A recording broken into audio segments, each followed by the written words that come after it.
On this episode of Inside Boxing Live, we catch up with Tim Bradley, former two-division world champion, current ESPN broadcaster, get his thoughts on Teofimo Lopez and his performance this past weekend. We're also going to break down the big fight on the schedule this Saturday, Anthony Joshua, Oleksandr Usyk. The rematch is finally here, and also going to give you my top 10 best fights on the upcoming boxing schedule. Let's get it.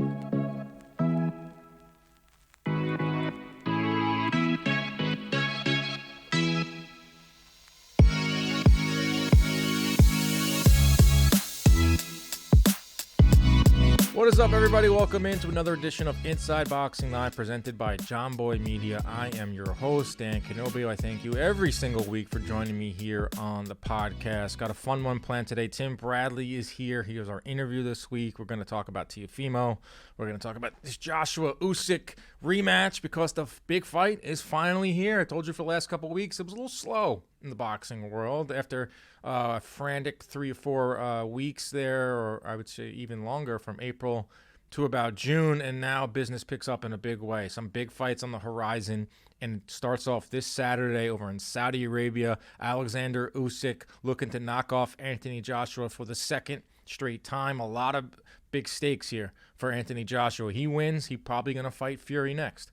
If Usyk wins, probably going to fight Fury next as well. But for Joshua, I think his career is on the line. He can still fight on, of course, but I think if he wants to be looked at as an elite heavyweight and he wants these big fights with big-time money, whether it's against a Fury, whether it's against a Deontay Wilder, he has to win on Saturday night. How is he going to go about that? How is he going to win this fight? That's when we bring in Tim Bradley, get his thoughts on that. Just personally, from my standpoint, I think that he has to figure out a way to blend, being aggressive with his jab. I've told you this for the last 3 or 4 fights of Anthony Joshua since that Ruiz fight. He's jabbing more and more. His last fight with Usyk, it was a terrible game plan where he came out and threw almost 70% of his thrown punches were jabs. What happened to the ferocious Anthony Joshua? You know, what happened to that seek and destroy Anthony Joshua in those fights previous to the Klitschko fight, before he got dropped by Klitschko? You know, there's a lot of factors that go into it. Of course, he was fighting lesser opponents in that lead up before Klitschko, so he was able to stand in the pocket, trade, knock guys out. I think he tasted the canvas in that Klitschko fight. I think he realized, oh crap, if I really want to make the amount of money that he has gone on to make, I have to figure out a way not to get hit on the chin. And the best way to do that is to jab, but it's become a problem for him. It's become to a point where he's just too cautious. Go in there, throw your right hand, be more aggressive. We'll see if that's the case when he gets Robert Garcia in his corner for this one, if he can take out Usyk. Usyk, on the other hand, southpaw, just a generational talent, maybe the best pure boxer in the sport today. He can go in there, handle his business. Keep in mind, that 12th round, Joshua was on jelly legs. When Usyk stepped on the gas pedal, he had Joshua hurt. Will he come out and do that early on in this fight and and make a big statement? I love this fight for so many different reasons, for the actual X's and O's inside. I love a good rematch, and also for what it could bring afterwards. We're going to ask Tim Bradley if he thinks that Tyson Fury will come back, because that's the fight. If Joshua finds a way to win, Joshua versus Tyson Fury, undisputed, Wembley Stadium, 2023 for all the marbles. You're talking about one of the biggest fights you were ever going to see. That's how much is on the line this weekend, this Saturday, Saudi Arabia. You know, I'll be working for CompuBox, counting the punches. I can't wait for that one on Saturday. Big night Saturday night, too. We got Saturday night. Showtime is putting on a card. Man, what happened with this one? Adrien Broner pulling out of the fight on Monday, citing mental health. And if you have been following Adrien Broner, most boxing fans know who he is.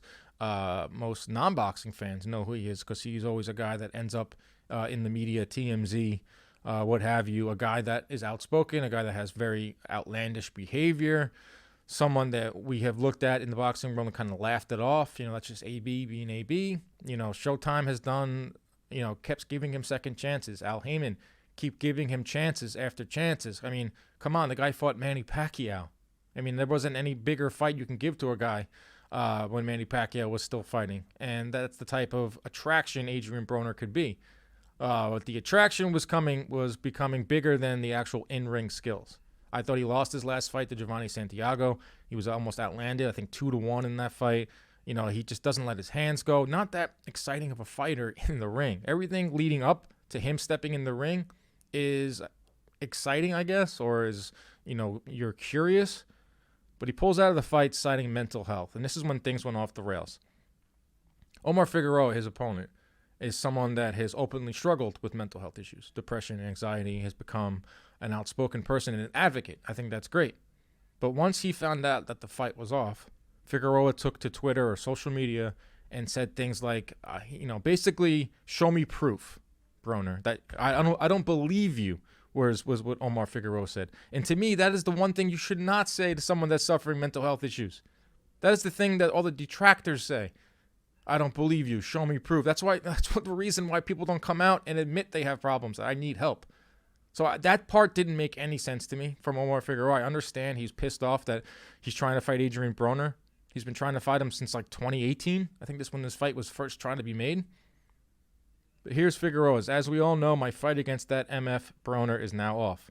I don't mind because this is something we expected, so we had plans in motion to mitigate most after the aftermath. What really pisses me off is that how this MFer wants to use mental health as an excuse.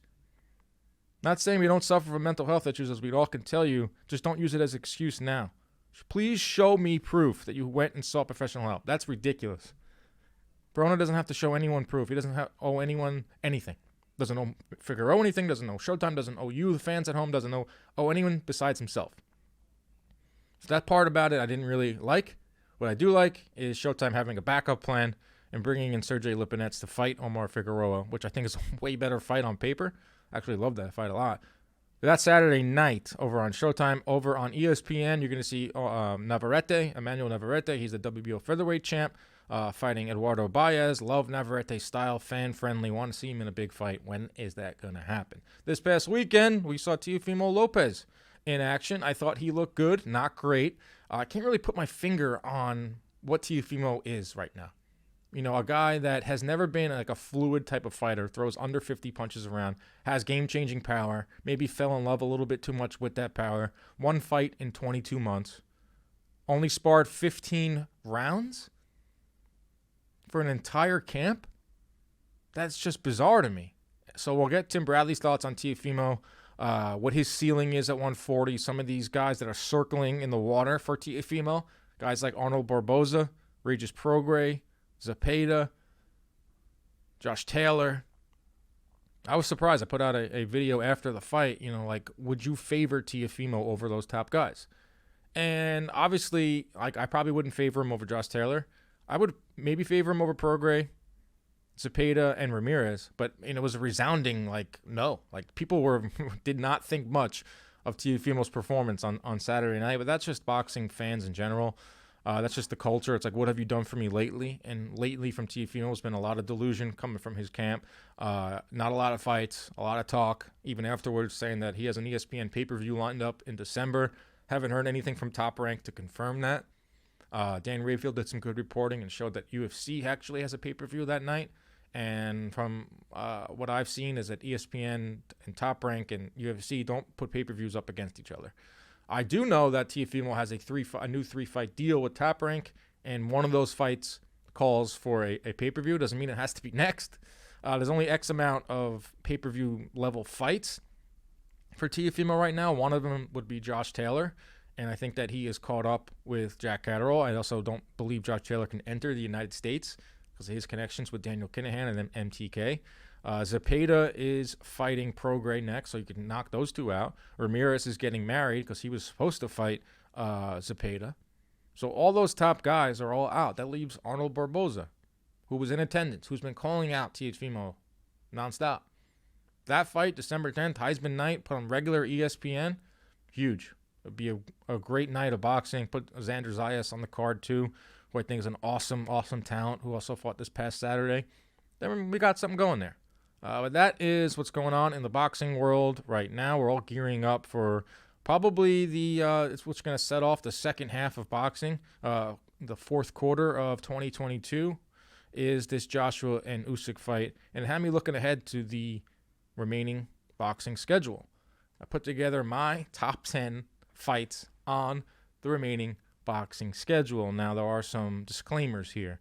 These fights have to be announced. So therefore, the promoter or the network has to have announced it. So Spence Crawford, not going to be on my list. So don't come knocking down my door if I don't have Spence Crawford on this list. But I'll start it off at number 10. Bam Rodriguez versus Israel Gonzalez. This is going down on the Triple G Canelo card. I had this at 10 because I just think anytime Bam Rodriguez fights, it's worth tuning in for.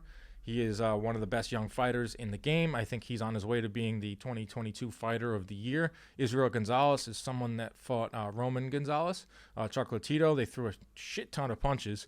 So I think this could be a fun fight, and I think it'll be an entertaining fight. And I love Bam Rodriguez, so he's number 10 on my list. Coming in at number 9, Shakur Stevenson taking on Robson Conceição over in Newark. A homecoming fight for Shakur.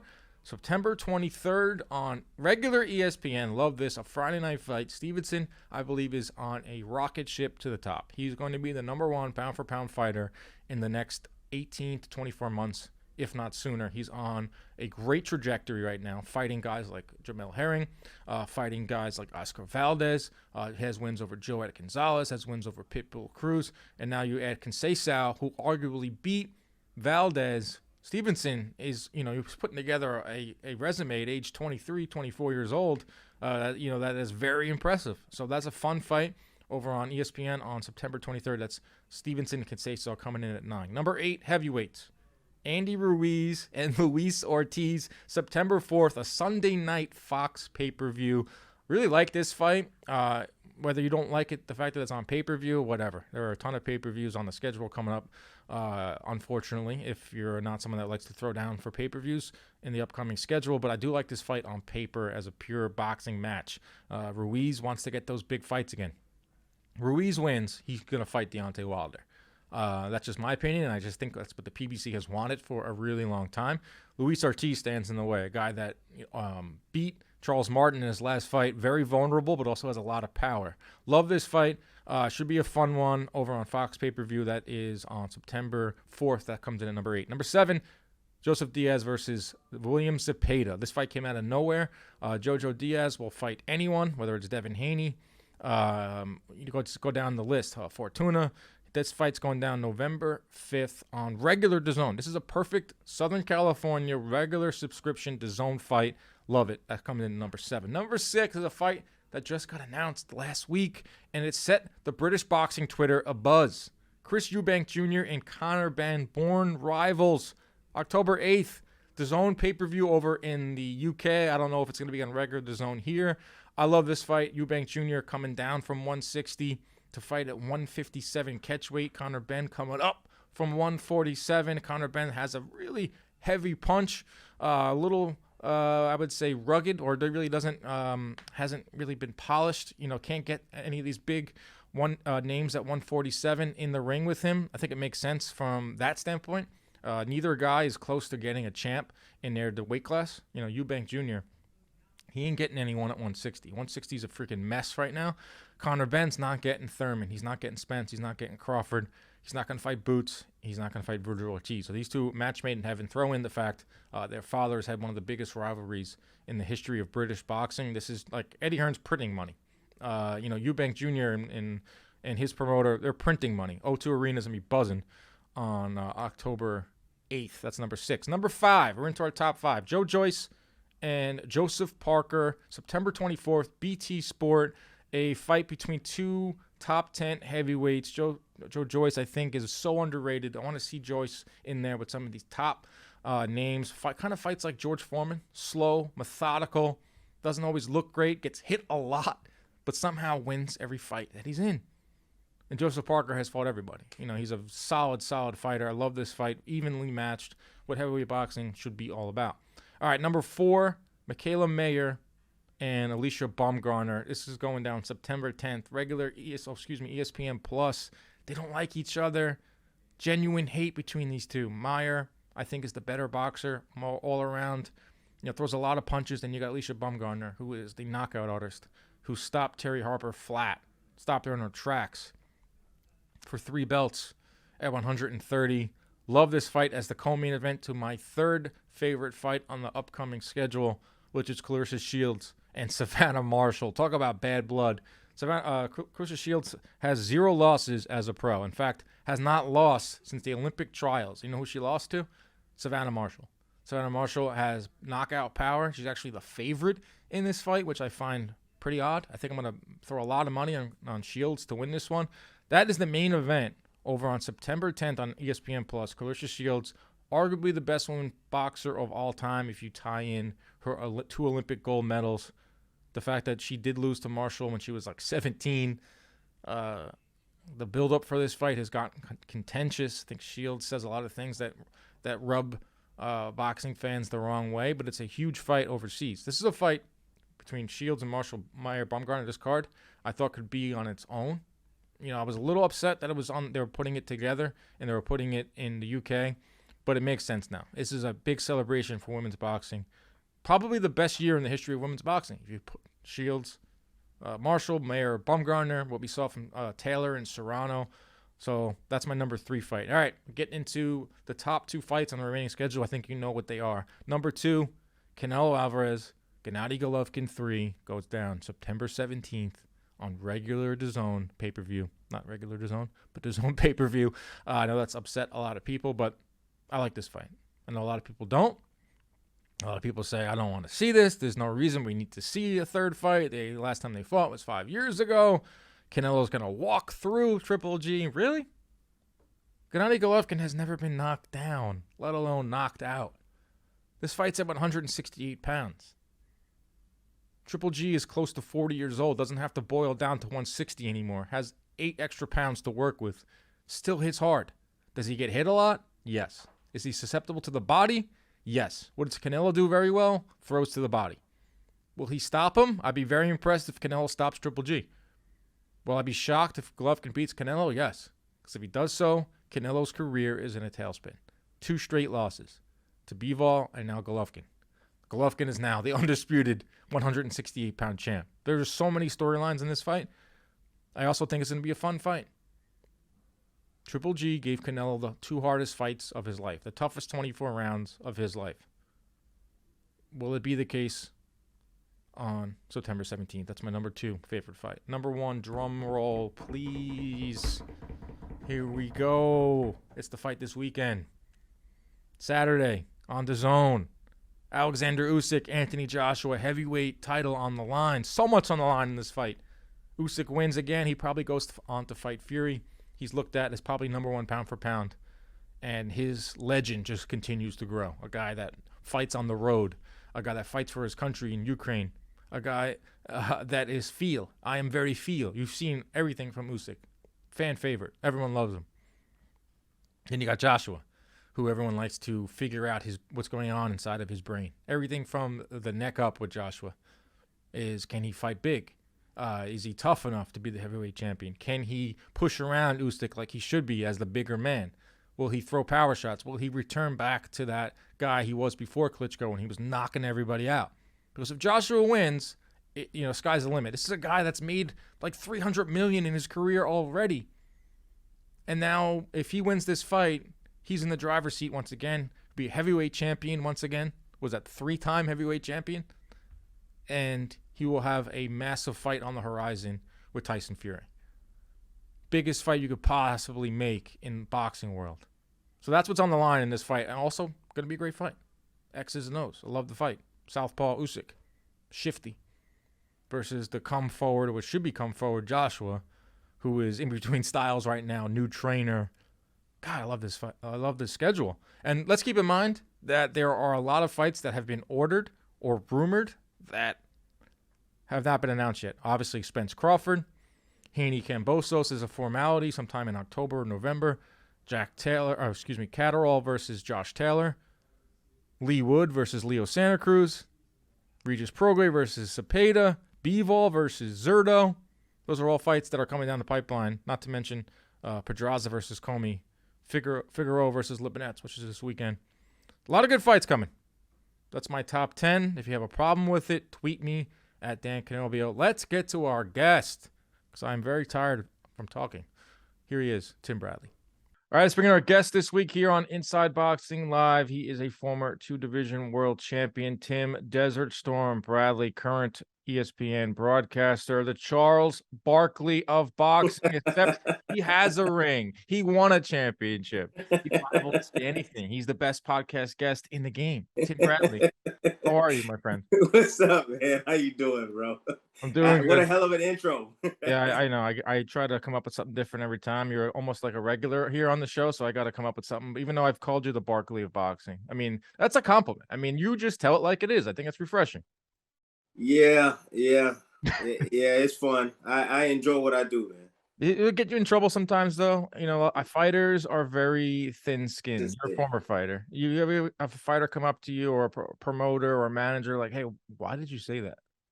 Yeah. I mean, I'm not gonna say who, but yeah, I've had a few fighters come up to me and talk to me about my initial comments and things. Yeah. But um, no hurt, no point intended in hurting these fighters, and I want to see these fighters succeed, and they just need to hear the real, man. They need to hear honesty, because fighters, we typically hear you're the best, you're the best, you're the best. So I'll tell you, if I believe you're the best, I'll tell you you're the best.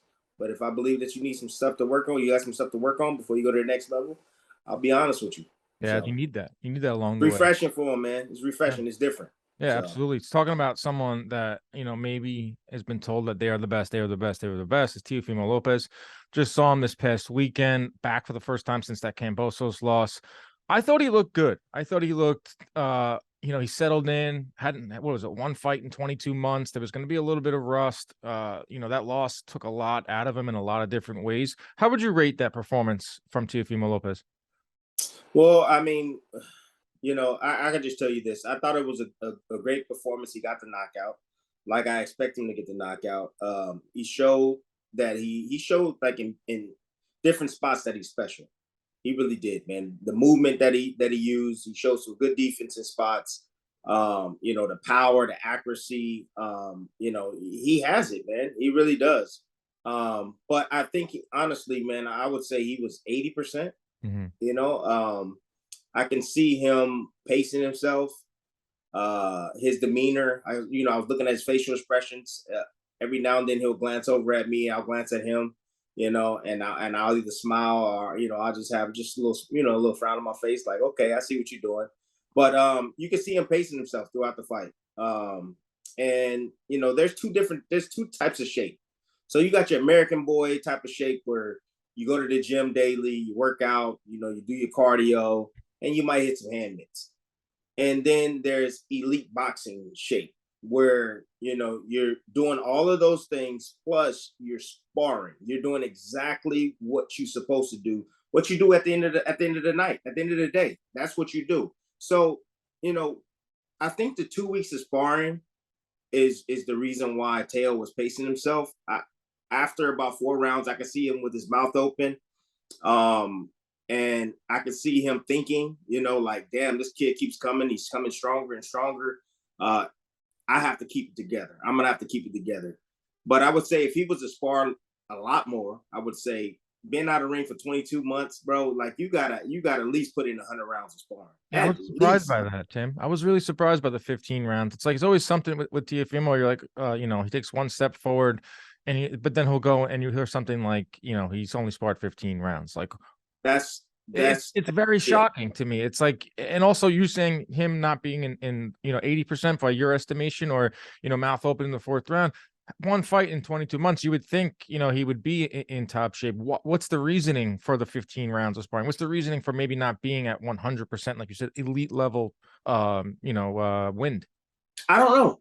I really don't know. But I can just tell you this: moving forward, those guys at the top echelon of at 140, man, they were salivating. They were everybody. You had Barboza that was there. He's a top 10 guy. Mm-hmm. He was like, "Give me him now." You know what I mean? And you see the Twitter comments and things, from Haney and various guys.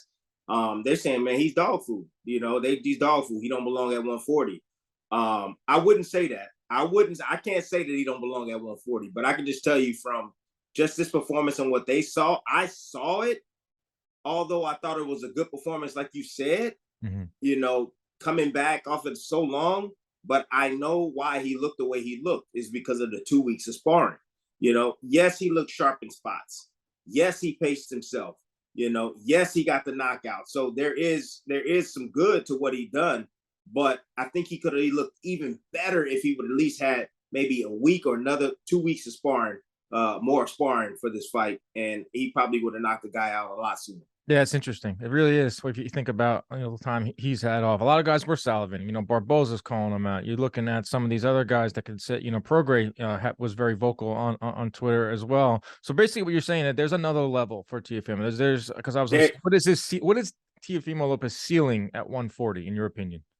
I think he's one of the top guys, honestly, man. Like some of the stuff that he does inside the ring, dude. Like you can't duplicate it.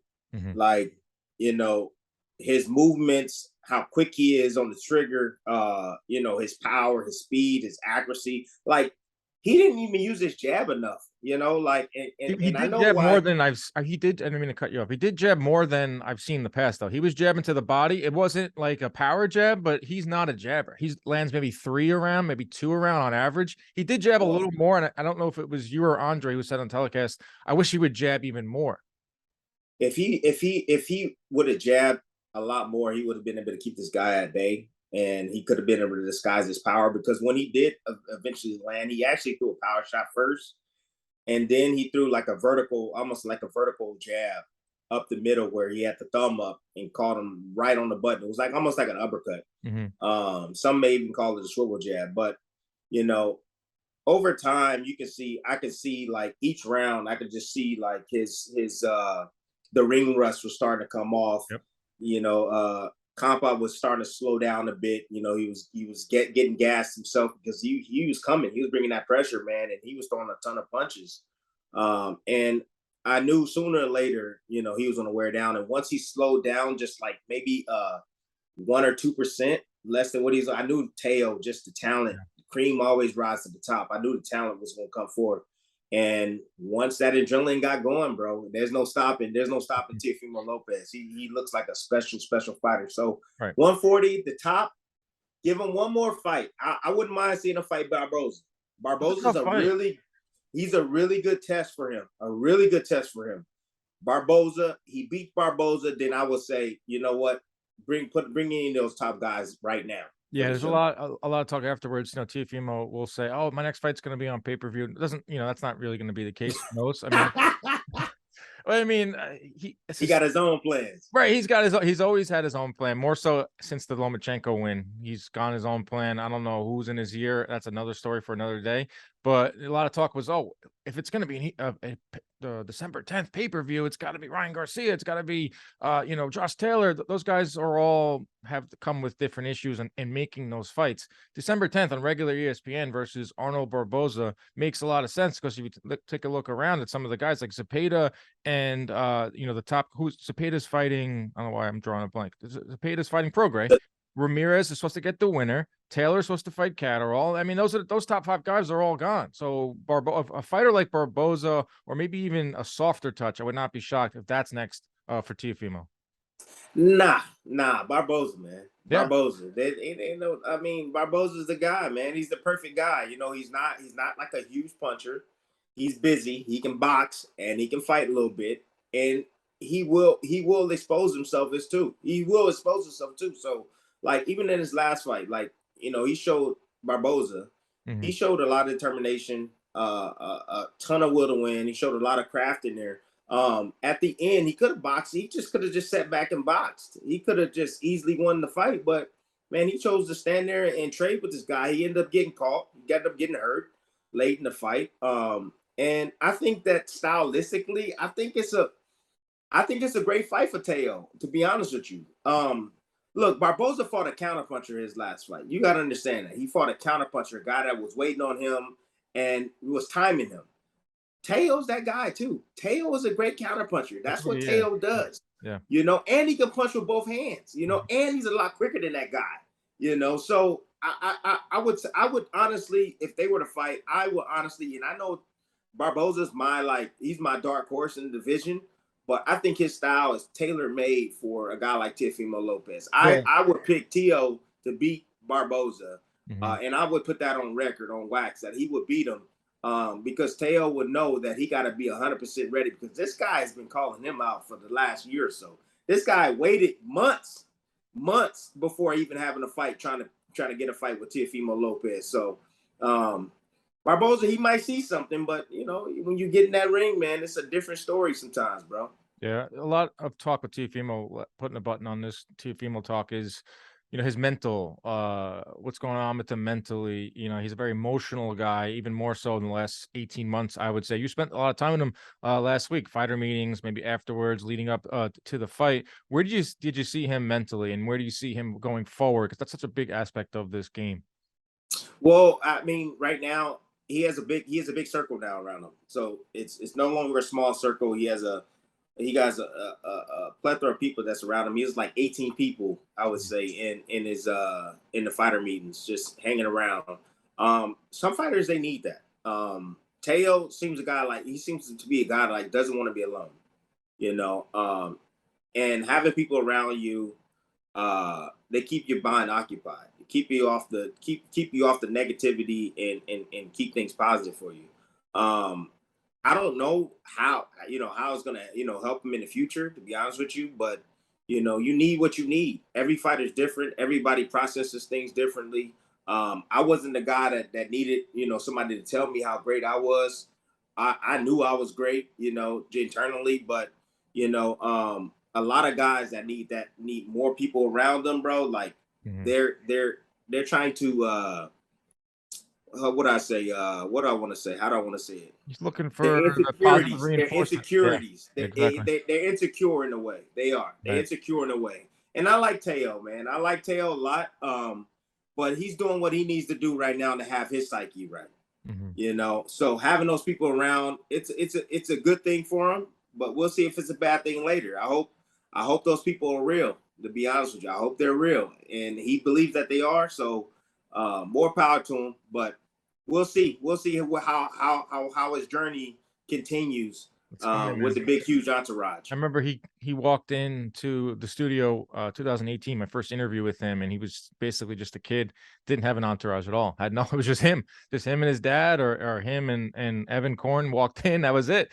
So it's been a ride, and we're watching it, and that's the Well, Mayweather was like that, and Pat.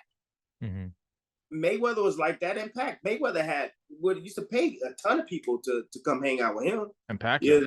Pacquiao was the same thing. He had a gazillion people, in his camp telling him he's great, this and that. So, it usually comes with different types of personalities. And it worked for Pac, it worked for Mayweather. I hope it works for Teo. Yeah. Moving on, Xander Zayas, that kid is the truth. Woo! Yeah. Top I like Rank's me been some looking. Xander. Yeah, Top Rank's been looking for that guy, that Puerto Rican superstar who could one day fill up the Garden the night before the Puerto Rican Day Parade.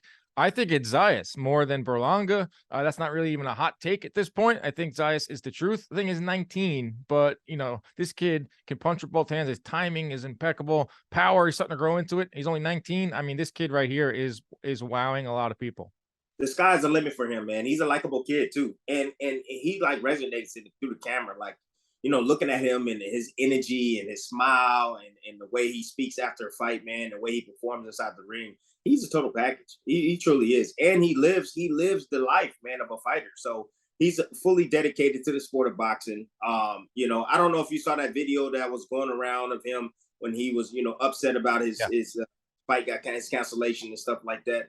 Like that shows passion, man. That shows love for the game. Like he's serious about, being that guy from Puerto Rico, to bring Puerto Rico back on the map and having that superstar champion. So, I thought it was a good performance, a great performance, entertaining, man. I didn't expect him to sit there and trade with this guy, though. I didn't expect that.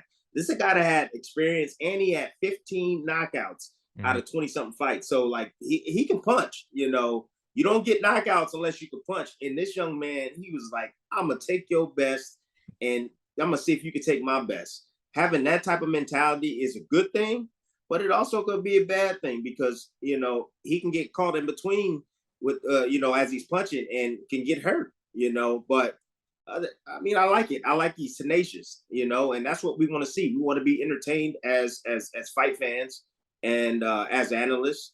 I enjoyed the fight. I would say I would give him a B plus. because he did get with some shots that he shouldn't have gotten hit with. But when you let those hands go, man, you create opportunities for guys to land punches on you, and that's the reason why he got hit so often through the course of this fight. But other than that, sky's the limit for this young man. I want to see him come back ASAP. Yeah, ASAP. Get this kid back in there at MSG, in the fall or the winter. Get him on that next Teofimo card. I mean, seems like they have a good recipe going, Teofimo and Xander.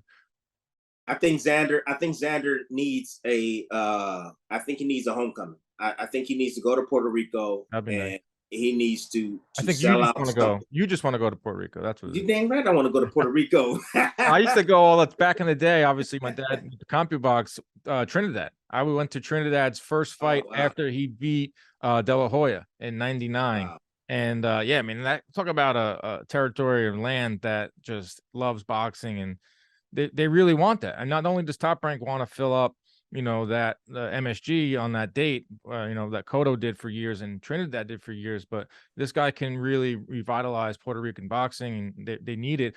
154, obviously he's only 19. Where do you see him settling in one day? You think he'll stay at 154, 160, 160? He's still growing. He's 19 years old, man. Once he hit 21, 22, he's going to have to go up to 160 pounds, and it could be sooner. It just depends on, because the kid likes to eat, man.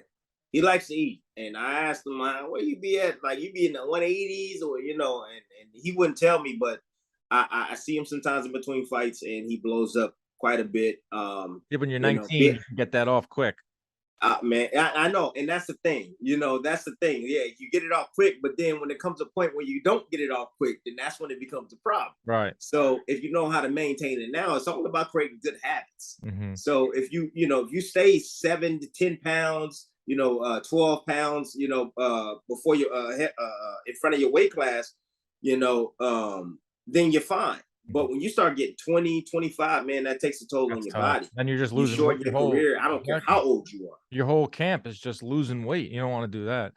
All right. This Saturday, ESPN rolling out another fight night. Emmanuel Navarrete, featherweight WBO champion, taking on Eduardo Baez. Featherweight's loaded, Tim. You're looking at name. I know you rank the weight classes 1 through 17. I thought it was a really cool idea. Featherweight to me is a top 3 division. You got Navarrete, you got Lee Wood, you got Santa Cruz, you got Mauricio Lara, Ray Vargas, Warrington, Gary Russell Jr., Robesi Ramirez. I mean, geez, that is a loaded weight class. Navarrete is a guy that I want to see in there with the top dogs at 126, because he is powerful. He is fun to watch, throws a lot of punches, but we just haven't seen him yet in that big fight. But he's got a good one against Baez. But after this, I want to see him against some of these top guys at featherweight. I'm sure you do too. Yeah, I mean, you want to see all the best fight the best, but Navarrete, he's interesting because he does everything wrong. He does. And I mean, everything. It's like if I look at the history of Bob, I'm like, man, who was another guy that had so much success and did everything wrong, man? I'm trying to just pinpoint him. Anyways, I'm still got to do a little bit more research on that. But where I'm trying to go is that he does everything wrong, and typically sooner or later, you're not getting caught, then you get a ticket. Boom. You've been speeding for months, you've been speeding for years, but then you finally get that ticket, that slap on the hand. I think Navarrete is headed towards that, man. I have a hard time with the way he diets. I have a hard time with the way he blows up between fights. After fights, he's he's at the bar, he's hanging out. He doesn't really take care of his body. And I'm starting to see that on his body when he gets into the ring. It's not as hard as it once was. I'm starting to see a lot more flab around the waist. Success definitely brings a lot of comfort. And I feel that sooner or later, I mean, I think he's about 4 or 5 fights away from being knocked out, because he's getting hit flush with big shots. I mean, I go back and I watch his fight with Israel Gonzalez, and he took some big shots during that fight. And then after the fight, he was sitting on a stool like he was a defeated fighter. You being a winner, you being an elite fighter, you sitting on a stool after a fight. When the hell have you saw a fighter ever sit on the stool after a fight like an elite top guy? Nobody but him. So Navarrete is a I would say a special type of fighter in his own way. Throws punches at odd angles. He has that uppercut, that left hook, come around the guard. I call him the high guard killer, man.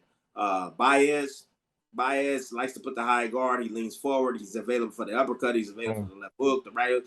I don't see this fight going no more past 4 rounds, to be honest with you. I think he's going to chop up Baez immediately, as soon as they start, because Baez is a straightforward fighter. He doesn't really box at all. And it's going to be a great clash of styles, you know, but as long as it lasts. Yeah, he's a very fun TV fighter, you know. But he is. These guys there's no doubt about it. These guys that can hit at 126. Lee Wood has a ton of power. Mauricio Lara, ton of power. Mauricio Lara versus Navarrete would be like a war. I mean, that you're looking at guys that go in there and just want to fight frantic pace. That's one there too. But they're all over the place. All these guys are signed with Matchroom. Some are signed with PBC. Robeisy Ramirez, I guess, is under Top Rank. That could be a interesting stylistic matchup between a pure boxer versus like the brawler in Navarrete. I don't know. I want to see. I think everyone wants to see him in one of these big fights coming up. Yeah, but when are we gonna get it, man? You know, I heard he was supposed to fight against Shakur Stevenson or whatever, but he priced himself out. I love that fight. That was a rumor for about 20 minutes, and then it got squashed. I mean, but for those 20 minutes, I was like, oh, I love that fight. Yeah. So we don't know. You just don't. You never know when these guys are going to fight each other. Navarrete's on this whole other plan, like you said, he's on his whole other island in terms of how he fights. He's not in any rush to get in there with some of these other big names. He's got a world title. I know a lot of these fighters want those world titles, so we'll keep an eye on it. That's Saturday night. Also, Saturday afternoon, we want to talk about this big heavyweight fight, Tim. Huge fight. The rematch. Anthony Joshua, Oleksandr Usyk. I feel like for the last 3 years since Joshua lost that fight to Ruiz, everyone is just so focused on how to fix Anthony Joshua. What should he do? How should he be? What's his mindset? What is he thinking? It's just like I've never seen it before, at least in my time covering the sport. So we'll start with him because I always like to see how we can fix a guy. In your opinion, what does Joshua need to do in this fight to win? Joshua needs to be aggressive. He needs to be aggressive, one. But how does he need to be aggressive? He just needs to be, I would say, authoritative, like, you know, come out and force the pace, push this guy back, beat on him down to the body, show and act like a big man. If he sits back and if he tries to outbox him, then he's going to be set up. Pretty much, he's going to be set up. The problem that I see with Joshua is that he's fighting a mobile heavyweight. Mm-hmm. Usyk is just better. He's better overall as far as a boxer goes, but in transition is where Joshua's weak. That's where his problem is going to be. I see Joshua getting stopped late in this fight. Really? I was up last night studying the fight, studying their first fight. Joshua has a good right hand. Usyk had avoided in the last fight. But Joshua also has a good left hook, and he didn't use it that often in the fight. I believe he's going to use it this time around. But going back to transition, when Joshua throws offense and he's heavy on his front foot and he tries to escape, he's vulnerable. Mm-hmm. And that's when Usyk attacks him. Usyk attacks him in those spots where he makes a miss and then he makes him pay. Joshua is not, you know, that fundamentally sound as far as getting out and, you know, besides putting the high guard up and trying to defend that way. If Usyk wants to stop Joshua, he just needs to step on the gas himself. Yeah, look at that 12th round. Step on the gas, you know, because Joshua can easily get out of sorts. I went and I watched him against Andrew Ruiz. Andrew Ruiz just let his hands go. Joshua tried to block all them shots, just put the high guard up, and Andrew Ruiz came around it. And where Joshua's weak is not the chin, it's the temple. He's weak on the temple. How do you defend that? It's like it's the equalizer. All I can tell you is that anytime Joshua gets hit on the temple, his legs do the stanky legs. Well, you got hit in the temple plenty of times. I mean, that's not something you can just like defend. It's a soft spot. It's a soft spot for him. Right? It's not the chin. It's not the chin with Joshua. Yeah. You hit Joshua on the temple, and he gonna give you them stanky legs, no doubt about it. He's weak on the temple. It happened in the 12th round. That's when Usyk really stepped on it. And, you know, for years too, I've been studying Joshua, and, you know, Obviously, with the CompuBox, we have access to the numbers. And since the Klitschko fight, I think there's 11 fights. He is turned into a completely different fighter than he was before Klitschko. Joshua's jabbing a lot more. He's jabbing 67% of the time, Tim. In the first fight against Usyk, he threw his jab close to 70% of the time. He threw more punches. He was actually threw more punches than Usyk in the first fight. But that's because, almost 70% of them were jabs. The fact that he went in there in this fight and said, you know what, I'm going to outbox a boxer. Maybe he was listening to the critics. Maybe he was listening, a little too much to people saying that he can't box Usyk. He wants to be this guy that can go in there and show other facets of his game where he's the bigger guy. Now with Robert Garcia in his corner, someone that could maybe blend those together. 70% jabs. Obviously, the jab is the most important punch in boxing. Heavyweight division, when you're that big and you have that good of a right hand, I think 70% is way too much. What do you think? No, I don't think it's too much. Okay. I think the jab is extremely important, and it's an important weapon to be able to locate the target and to be able to set up your power shots. See, the thing is that when you just shoot the jab alone and you're fighting against a southpaw, it's all about positioning. It's all about positioning, man. And he doesn't know how to get in position versus the southpaw. And Usyk, how he avoids the right hand is he always goes to the weak side. So he always goes towards the left side of Joshua to get outside of him and get around him. The same thing that Lomachenko does. They're great at that. Mm-hmm. And avoiding that right hand by stepping around to the opposite side and not going towards the right hand. So the left hook should be a good weapon should be the weapon of choice for Joshua. Left hook to the body, left hook to the shoulder, to take away that angle from Usyk and come with that right hand right after, and then come right behind with another left hook. If he has problems hitting the head, the body is always there. The chest, the body, the arms, he needs to hit something. Yeah. To back Usyk up off of him, and keep Usyk honest and keep him thinking. One more thing that I see, and I don't know if they worked on it in the camp, but and I had to do it against Pac because Pac had these small little feints, hand feints and things that he did that just keep you burning.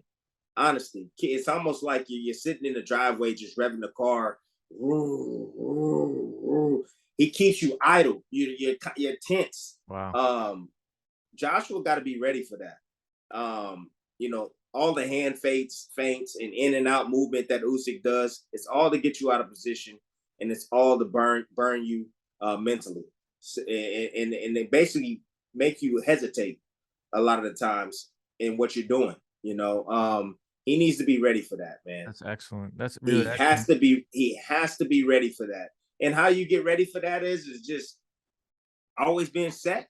He always got to be set and ready to punch. Always being set and ready to punch. And that has to be forced in sparring. That has to be forced during training. Every time, like somebody should be moving their hands towards them just to get them used to that. And that frantic pace and that type of technique that Usyk likes to use to get him out of position. I'm curious to see if Robert Garcia, it wasn't given a lot of time to work with Joshua, and there's a lot to work on. And that's a big wrinkle in this fight too, is Joshua getting rid of his trainer of 10 years, going on to a different trainer. It's all or nothing for him. I mean, this is a guy, if he wins, he's got wins over almost every top heavyweight besides Wilder and Fury. Probably has the best resume, Joshua. Yeah. If he wins. And also I look at resume too as taking on opponents. So you always have to win. I'd look at it as its entirety. But just think about it from that standpoint. If Joshua wins, you're looking at a guy who's beat almost all the top guys. You're looking at a guy now who is on a crash course with Fury, because I don't think he's retired. I'll get your thoughts on it in a second. But so much talk about Joshua. What can he do to improve? What's his mindset? How does Usyk improve in this fight? How does Usyk improve in this fight? He just, honestly, it's round 13 for him. I didn't even think the first fight was that close. I thought Usyk pretty much almost damn near swept the fight. I would give Joshua maybe three rounds or so. But it's round 13. Usyk just needs to get a little bit more busier with his offense, honestly.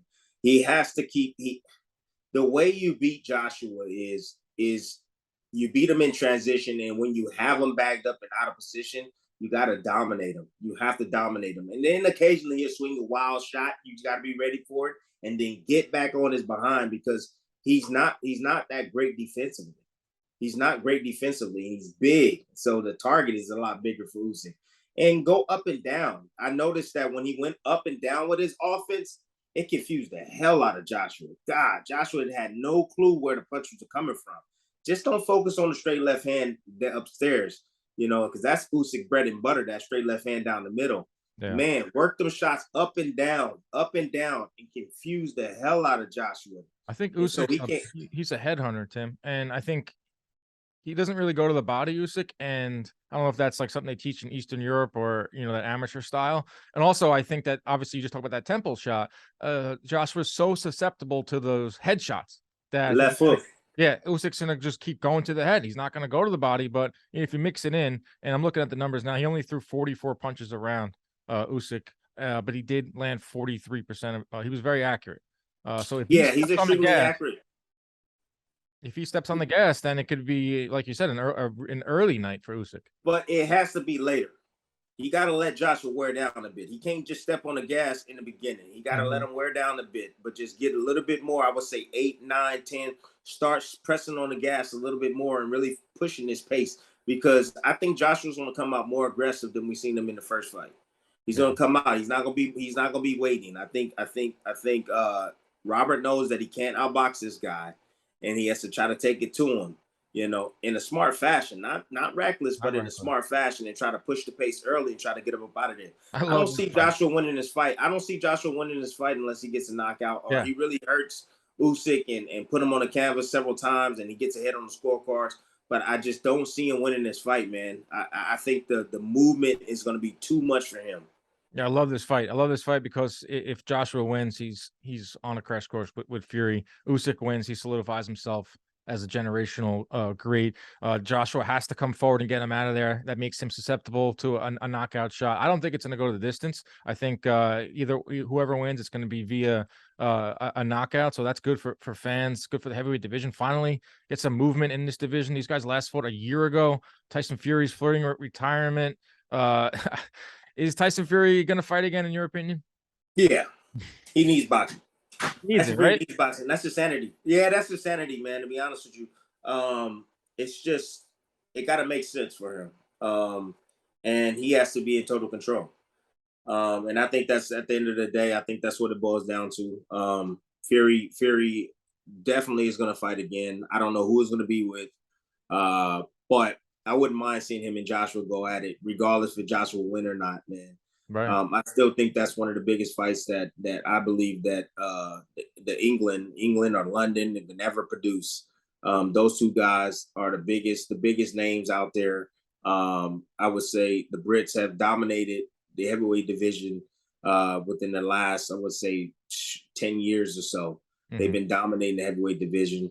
And that's a fight that still needs to be seen, man. I want to see, just because Joshua Wilder. Still want to see that. I would love to see that too, but the fight that's the biggest fight right now for both of those guys in their career is that one. It's almost like when Brooke fought against Amir Khan. Yep. Like, I don't want it late. We need it now. We have it right now. If Joshua wins, that's the fight. It's Fury, Joshua, undisputed, and they better not do it in Saudi Arabia. Put that in Wembley Stadium, please. If Fury wants to be somewhat considered legendary, he has to take this fight. Mm-hmm. Fury is definitely an anomaly in his own way, because he is the biggest heavyweight that I've ever seen, that moves the way he moves, punches the way he punches. I mean, you can line him up with any of the heavyweights in the past, and I think he gives a lot of guys problems. Hell yeah. But he doesn't have. I feel that he's won the big fights 3 times against Wilder, which is great. And then he beat Klitschko, legendary Klitschko, which is great too. But I think there's work that still need to be done as far as his resume. Yeah, if he wants to be looked at as the best of this generation, you got to beat Usyk. You got to beat Joshua, and it's right in front of us. It could most definitely happen. All right, Tim. Lastly, one last thing. Adrien Broner. I just pulled out a fight. I remember. I think it was Wilder Fury 2. We were in 2. Or maybe, yeah, 2 for sure. We were in that tent or whatever, and you had some words with Broner. I don't know what your relationship is with him. Pulled out of a fight. A lot of conversations now about mental health in the sport. Figueroa is another guy that suffered from it. Ryan Garcia has pulled out of fights for it. Adrien Broner now is 5 days before a fight saying that he just can't do it mentally. What is your message to Adrien Broner? Man, get help. I believe it. I think that I watched the lead up to this fight. I watched how he behaved in the press conference, in the press conferences, and I wasn't a fan of it. And the kid has a problem. It really, really does. I don't think this is made up. I think this is real. I really do. And this is what hurts to me. This is what hurts badly. It's because our sport, man, it's the wild, wild west, and there's nothing really attached to the sport. I mean, you have the sanctioning bodies, and I just honestly feel like somebody needs to do something to help the fighters be able to cope, with the CTE that comes along with our sport. The NFL, they do a great job with having different programs and things set up for guys that are going through it. They need something. They need something for these fighters, man. They really do. I see too many fighters that leave the game, and their life is turned upside down because of CTE.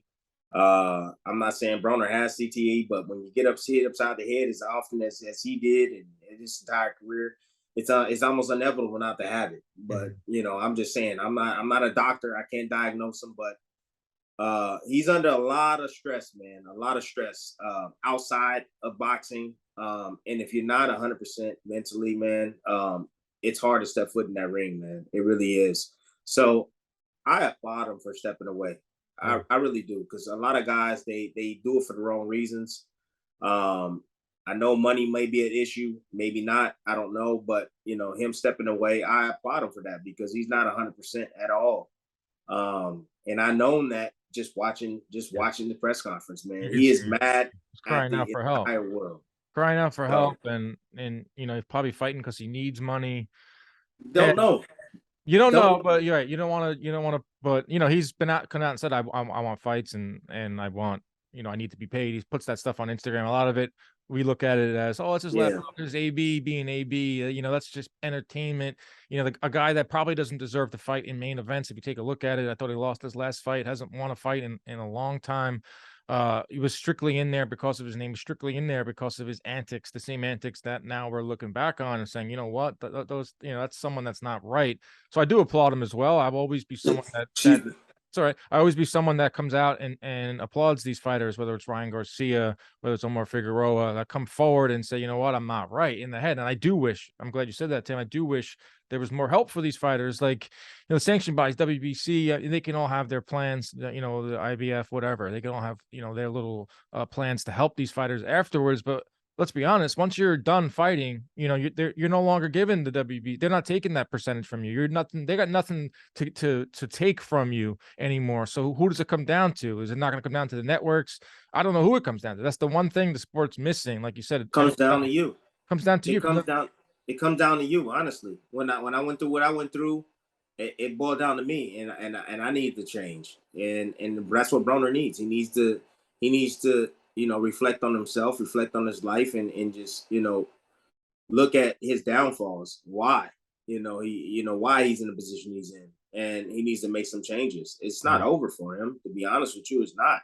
I mean, he has to attack one thing at a time, and just prioritize it, from the highest down to the lowest, whatever issues is going on. But he got to look at himself first, and he has to accept it, and then he has to get help, and that's just it. And once he gets to his help, and he's a lot better, then he can return to the sport, because I think he has talent. Broner has talent. Not that old. I'm looking up how old he is. What is he? 33. Yeah. He's been on the scene for a while. He's been on the scene for a while. 33 years old. Extremely talented. He really is, man. And I hear about him in the gym and how he tears up guys at sparring, and how he looks, and that needs to translate into the ring, under the bright lights, and until he get his mind right, that won't ever happen. So take care of you, Broner. Bro, I'm here, man. I'm always here, man. It's easy to get my number. You know, boxing is a small community. But shoot, I'm here, man, to talk to. And, you know, if you need to reach out, bro, I'm open arms, bro. I'm right here for you.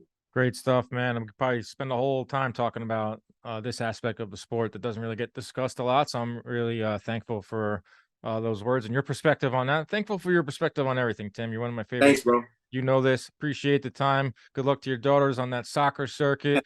Keep those tables nice and clean at the restaurant, whatever else you're got your hand in, doing all sorts of different things, staying busy. I always appreciate when you call on the show. So thanks a lot, Tim. Appreciate you, Dan. Thank you. Thank you so much. Peace out, man.